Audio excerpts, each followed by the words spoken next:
दोस्तों बात किया तो यहाँ पे मैंने पोल रखा था और उसमें पूछा था क्या आप एक नया फोन लेने वाले हैं, और काफी सारे लोगों ने बोला यस हम लेने वाले हैं, लेकिन मेजोरिटी लोगों ने ये बोला कि नहीं हमारा पुराना फोन ही अच्छे तरीके से काम कर रहा है। और इसके साथ ही यहाँ पर मैंने एक और पोल रखा था ट्विटर पे, बाय द वे अगर मेरे को फॉलो नहीं करते तो कर सकते हो, और उसमें पूछा था कि क्या आप लोग स्मार्टफोन से बोर हो गए हैं, और मेजोरिटी लोग ये कि वो लगता है कि आज के समय स्मार्टफोन्स बोरिंग है। और यही एक बात है कि आज के समय ज्यादातर जो लोग हैं वो यहाँ पे फोन्स नहीं ले रहे हैं। अगर मैं एक राज की बात बताऊं, यहाँ पे मैंने कुछ कंपनीज के अंदर के स्टैट्स वगैरह पता लगा तो पता चला कि काफी सारी कंपनी ने जितने बढ़िया बढ़िया फोन यहाँ पे लॉन्च करे थे वो उनके यहाँ पे बिक नहीं रहे। और ये बात है कि उनके पास काफी ज्यादा अनसोल्ड स्टॉक पड़ा है। तो एक टिप यहाँ दे सकता हूं, अगर कोई फोन खरीदने का सोच रहा है बिग बिलियन डे पे डालना, वहां पे करंट जो फोन जो लॉन्च हो चुके उन पे अच्छे ऑफर्स आपको देखने को मिलेंगे, क्योंकि कंपनी को अपना जो स्टॉक होता है वो क्लियर करना है। लेकिन एक मेन मुद्दे की बात आती है कि आखिर ऐसा हो क्या गया कि जो कंपनी है वो कुछ साल पहले तक जहां इतने बढ़िया बढ़िया फोन्स बनाते थे,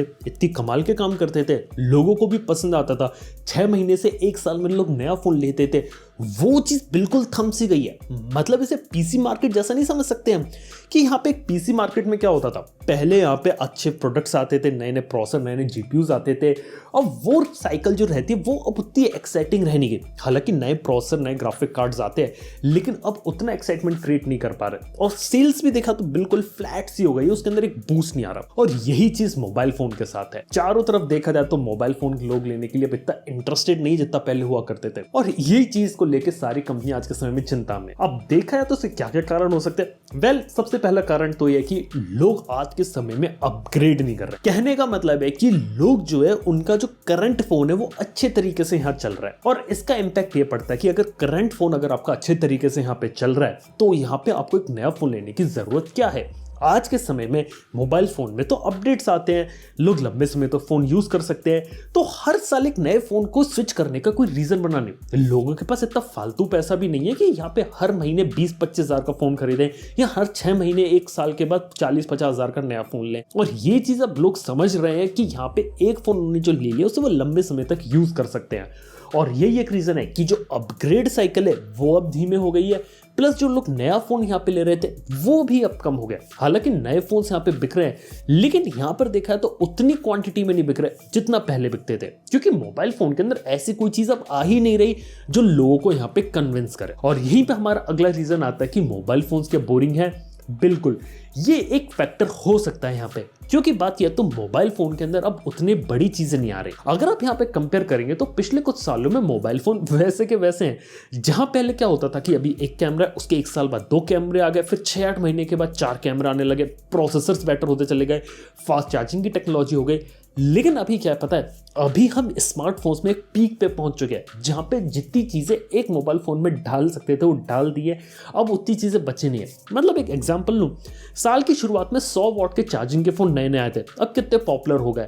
अब कंपनी अगर 200 वॉट की भी चार्जिंग ले आएंगी ना तो भी कोई बड़ी बात नहीं होगी, आपको कुछ मिनट का ही फर्क देखने को मिलेगा। मतलब 10 वॉट से 100 वॉट पे जितना बड़ा एक इंपैक्ट पड़ा ना, 100 वॉट से 200 वॉट में उतना बड़ा इंपैक्ट नहीं पड़ेगा। यही बैटरी के साथ है, यही प्रोसेसर के साथ है। हर साल हम एक नए प्रोसेसर के बारे में बात करते हैं, और यहाँ पे मैं खुद अभी स्नैपड्रैगन 778G प्लस को यूज कर रहा हूँ 8 Gen 1 से स्विच करने के बाद। और अगर मैं गेम नहीं खेलूं ना तो मेरे को पता भी नहीं चलेगा एक्सपीरियंस की फ्लैगशिप वाला है कि उसके नीचे वाला है। यानी कि मोबाइल फोन्स ऑलरेडी इतने बेटर हो चुके हैं कि उसके अंदर आगे कुछ करने की गुंजाइश बची नहीं है।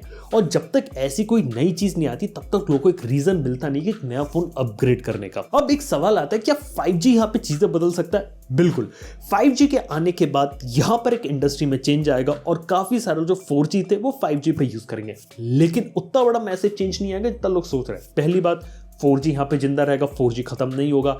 इसके साथ ही जो 5G रहेगा वो कुछ ही लिमिटेड सिटीज में अवेलेबल रहेगा, प्लस उसको एक्सपेंड होने में टाइम लगेगा और रेट्स उसके हाई होंगे। हालांकि 5G हाइप के कारण कंपनी आज के समय जो कॉम्प्रोमाइज फोन बेच रही हैं वैसे कॉम्प्रोमाइजेस आगे भी कंटिन्यू रहेंगे।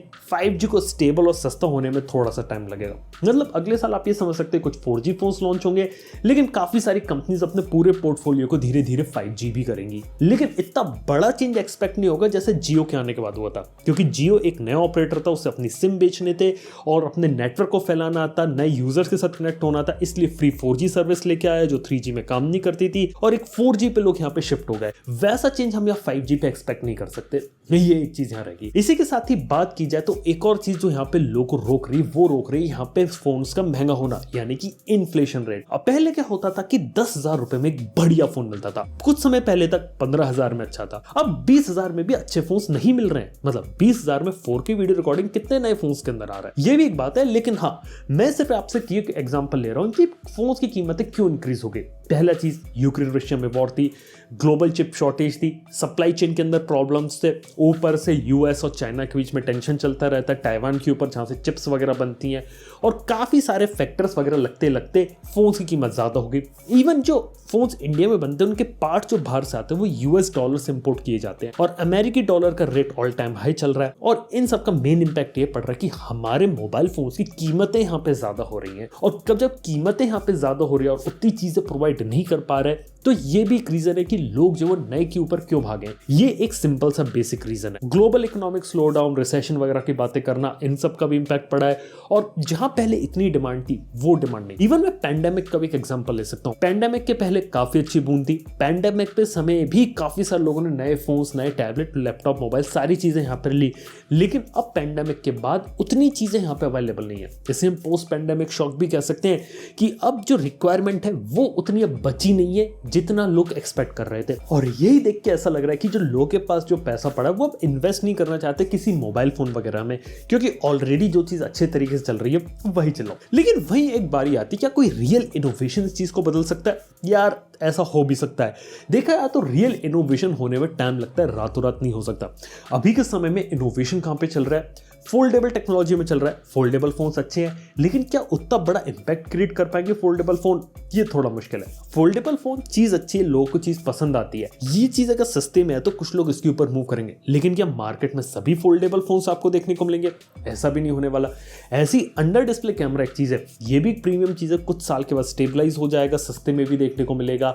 लेकिन ये भी कोई एक रीजन नहीं बनाता लोगों को उसके ऊपर अपग्रेड करने का, क्योंकि कोई नई चीज यहाँ पे डिलीवर नहीं हो रही है। यानी कि हमें ये समझना पड़ेगा कि मोबाइल फोन्स के अंदर जो चीजें एक्साइटमेंट आ रहा था वो कंपनीज ने ऑलरेडी काफी ज्यादा खत्म कर दिया। और इसके बाद जब हम और आगे बढ़ के बात करें तो यहाँ पे अब मोबाइल फोन्स के अंदर वो एक्साइटमेंट बचा नहीं है। और यही एक रीजन है कि अभी कुछ समय से मोबाइल फोन कंपनीज भी थोड़ा टेंशन में आ गई, क्योंकि वो जितने प्रोडक्ट्स ला रही है वो उतने ज्यादा सेल नहीं हो रहे, ना ही लोग उन्हें खरीद रहे हैं। अब देखते कि आने वाला फ्यूचर क्या रहता है। कुछ बड़ी चीज, धमाकेदार चीजों, कुछ अच्छा है तो डेफिनेटली वो उसे लोग लेना पसंद करेंगे।